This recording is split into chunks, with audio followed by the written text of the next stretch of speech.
Hello, everyone. This is Chris Bollock Wolf. Um,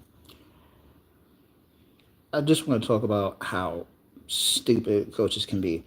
And I know it's been almost, well, not quite a week since the Eberflus debacle on Thanksgiving with the Chicago Bears.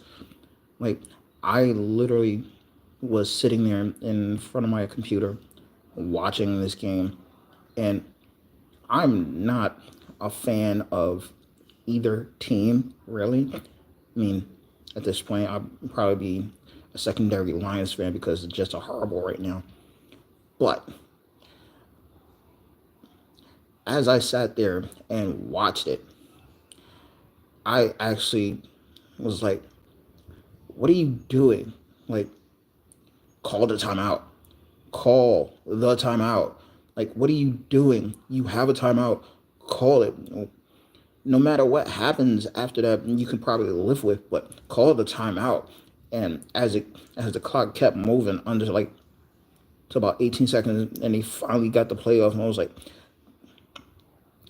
that was stupid, like really, really stupid. But yes, the Eberflus thing was stupid, and it was horrific, and it was like only one of three games on Thanksgiving, so everybody's going to see it. But not to be outdone, a couple days later, I'm watching the Clippers and the Nuggets, and it's late in the fourth quarter. Um, Batum actually slides in front of Nick Jokic as Jokic is running up the lane to either catch a pass or set a screen, and Batum is rightly called for the foul. But for whatever reason, Tyronn Lue decides, okay, I have two timeouts. I'm gonna use this one to challenge this foul. But this was a blatant foul. It was obvious. It was so obvious to everyone. So I don't know why Lou would challenge that call. So he challenges it, and it's upheld. They're down to one timeout. Luckily, they don't need it because they're actually leading. So it really doesn't get to Eberflus levels. But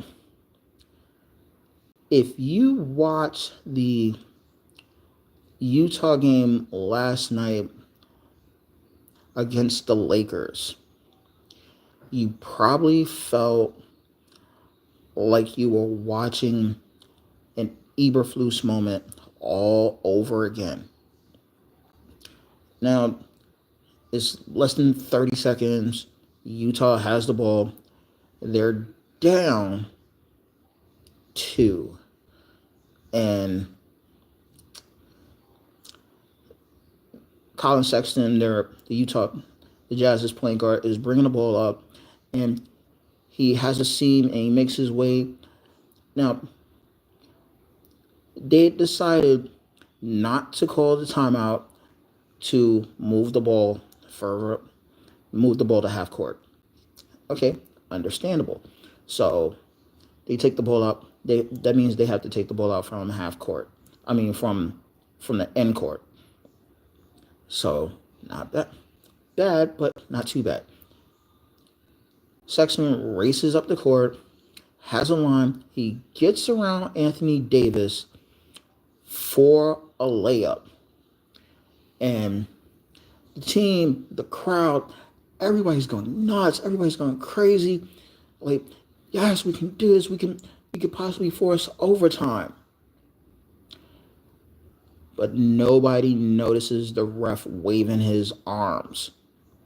Because apparently, as Sexton got to the front court, just before he could drive around Anthony Davis, Utah's coach, Will Hardy, decides, at that moment to call a timeout. Why? Your player is bringing the ball up. He has a lane to the rim, and you need points. Call the timeout after the bucket. He calls it before.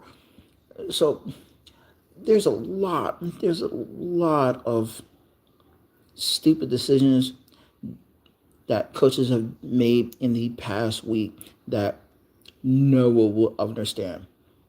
But that's my take on it. So it is what it is. That's my rant. I'll talk to y'all later. I have more videos about to post soon. Keep howling. Later, y'all.